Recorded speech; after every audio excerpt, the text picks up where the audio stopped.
जय हिंद। चलिए आज हम बात करेंगे, 4 राज्यों में चुनाव था।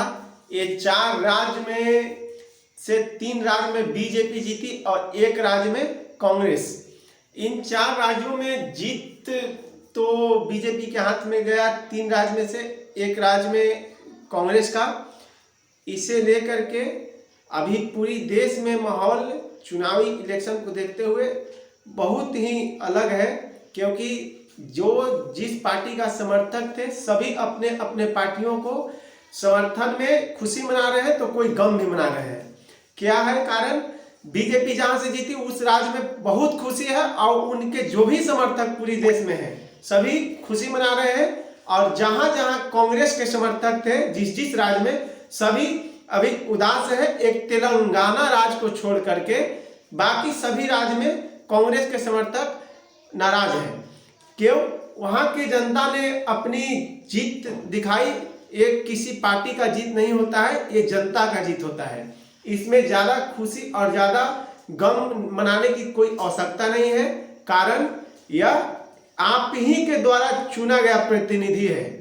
जनता के लिए जनता के द्वारा चुना गया प्रतिनिधि ही भारत अभी राज कर रहे हैं।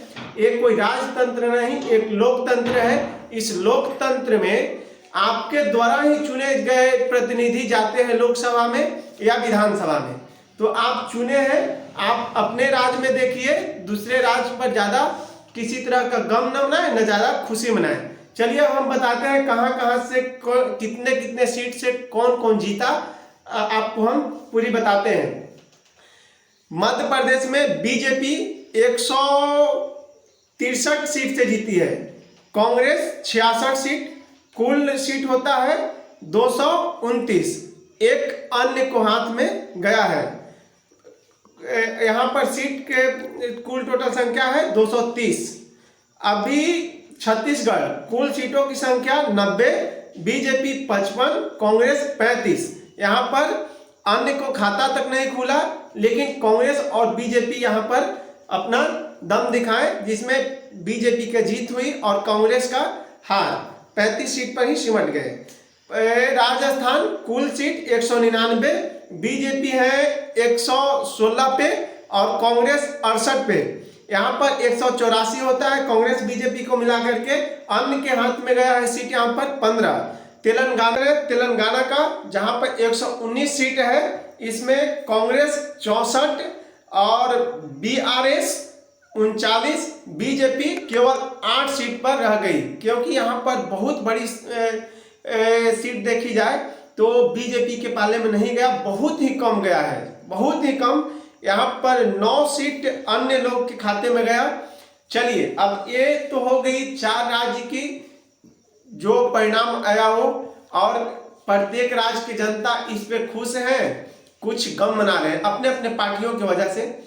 तो हम यह बताते हैं ये किसी पार्टी का जीत नहीं है या किसी नेता का जीत नहीं है, ये वहां के जनता के जीत है। क्योंकि जनता ने ही वहां से चुना अपने लिए, वहां पर जो अच्छे बुझाए उनको। और चुनाव में बदलाव जरूरी है। कारण एक ही पार्टियों की यदि प्रत्येक बार आप सपोर्ट करते हैं तो आपको पता नहीं चलता है कि परिवर्तन क्या होता है। और परिवर्तन देखना है तो बदलाव जरूरी लाइए। जब में आपके जिस राज्य में, किसी भी राज्य में, हम बिहार से बिलोंग कर रहे हैं, तो बिहार में हमें अगर अच्छी नहीं लग रही है तो हमसे नहीं डिपेंड करेगा। यहाँ की पूरी जनता को अपने एक उंगली के ताकत दिखाना होगा और यहाँ पर चुनना होगा कि कैसा प्रतिनिधि हो। अभी तो बिहार में जो सरकार चल रही है बहुत ही बेस्ट है, क्योंकि युवाओं के लिए, खास करके अदर लोग के लिए कुछ हो या ना हो, अभी युवाओं की इतनी भारी संख्या में जॉब मिल रहा है कि इतनी भारी संख्या में अभी किसी भी राज्य में नहीं मिल रहा है। और किसी की राज्य में किसी भी पार्टी इतना जॉब नहीं दिया जितना अभी तेजस्वी और नीतीश कुमार की पार्टी में इसके द्वारा मिल रहा है। तो चलिए ये बात हो गई खत्म। अब हम बात करेंगे अदर राज्य का। अदर राज्य में